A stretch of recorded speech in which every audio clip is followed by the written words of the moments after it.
Companys i companyes, parlo en nom de la CGT, de Coves i de la IAC, però no seria aquí a dalt si parlés en nom de la CGT, de Coves i de la IAC. Perquè també parlo perquè hi vull parlar en nom d'aquells que no tenen casa perquè els bancs els hi han pres després de donar-los hipoteques que mai no podien tornar. I parlo en nom de la Laura, de l'Isma, del Dani i del Javi, tancats a la presó per fer front a la reforma laboral, a la vaga general del 29 de març, tancats per tal que la resta de gent tinguem por.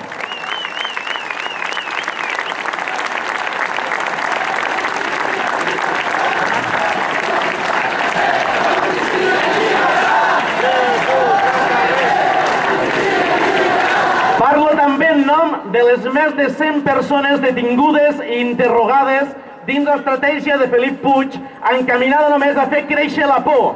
Volen governar amb por, diuen, i nosaltres sabem perfectament que qui governa amb por obre el camí cap al feixisme. No hi ha excepcions en aquest joc i els han d'aturar.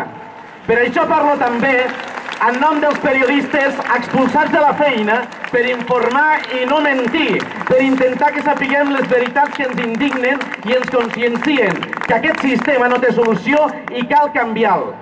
Parlo també en nom dels centenars de milers de persones, majoritàriament jubilades, a qui caixes i bancs han robat amb les participacions preferents. I parlo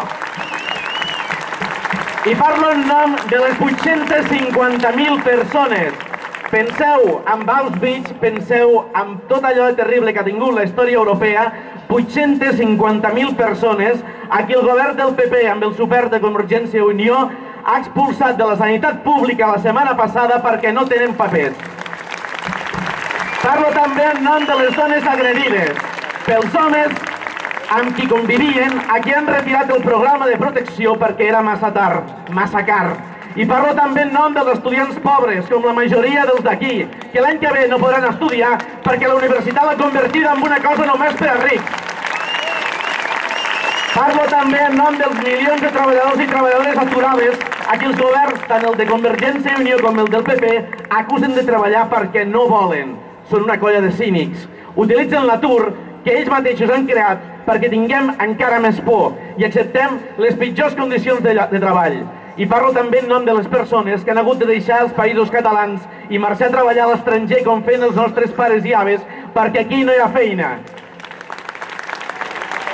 I parlo amb la llengua del noi del sucre, la llengua que és perseguida i intenten destruir a les Balears i al País Valencià, que intenten que no sigui la llengua vehicular a l'ensenyament a Catalunya i no ho aconseguiran. Parlo en nom de les persones que callen, que no diuen res, dels qui pateixen en silenci i no s'atreveixen a queixar-se malgrat la situació, malgrat el repugni tot el que està pesant. I parlo en nom de qui no es creu el nacionalisme de Convergència i Unió, el fals nacionalisme de qui viu els seus pactes amb el PP i nega el dret d'autodeterminació cada cop que se li planteja. I també, com no, en nom de qui ha expulsat al carrer, a malviure remenant contenidors de la brossa, recollint allò que els altres llancem. I parlo en nom de les persones explotades sense contracte, sense assegurances, que treballen en condicions de semiesclavatge per poder sobreviure i tirar endavant els seus, que són els nostres. Però també en nom de les persones que som robades per un conseller que es diu Boi Ruiz, conseller de Sanitat, que treballa per a l'empresa privada i destrueix la sanitat pública en connivència amb gent que té nom propi, Josep Prat i Ramon Bagó, per exemple. I en nom de tots els nens i nenes que passen gana a l'escola i a casa i que pateixen malnutrició al segle XXI, no a l'Àfrica ni a Amèrica Llatina, sinó aquí avui, a les nostres ciutats i pobles, i que ens haurien de fer sortir al carrer encara que fos perquè no es caigués la cara de vergonya. Perquè parlo també en nom de les víctimes de la violència feixista, perquè on no arriba la policia i les seves lleis, cada cop més restrictives, continuen arribant els seus cadells violents a qui mai ningú no deté. I en nom de treballadores i treballadors de tot el sector retallats que pateixen des de dins la descomposició del sistema de garanties socials mínimes que fins ara teníem. I en nom de tu, i de tu, i de tu, perquè vivim amb la por al cos i sabem perfectament el nom dels lladres i els potadors. I els hem de dir en veu alta tots i totes. Companys i companyes, a la Unió Europea hi ha hagut un cop d'estat protagonitzat per l'extrema dreta econòmica. Un cop d'estat dels mercats, així els diuen a la tele. És un cop d'estat perquè sense eleccions alguns governs han canviat i sobretot les decisions econòmiques de tots, sense excepció, de tots els estats, han passat a dependre totalment del Banc Central Europeu. Aquest canvi de rumb porta aparellat el desmantellament de totes les conquestes socials de què gaudíem des dels anys 50 i 60 del segle XX. Si ara no lluitem, no en quedarà res. Si no ens posem a la feina, demà serà massa tard. Hem de canviar el món i això no es fa des del sofà de casa. Deixem de creure'ns les notícies de la tele i dels mitjans d'informació del poder. Tots són una colla de mentiders. Tombem la reforma laboral i totes les lleis restrictives encaminades a fer-nos callar quan la seva pressió sigui massa forta per aguantar-la.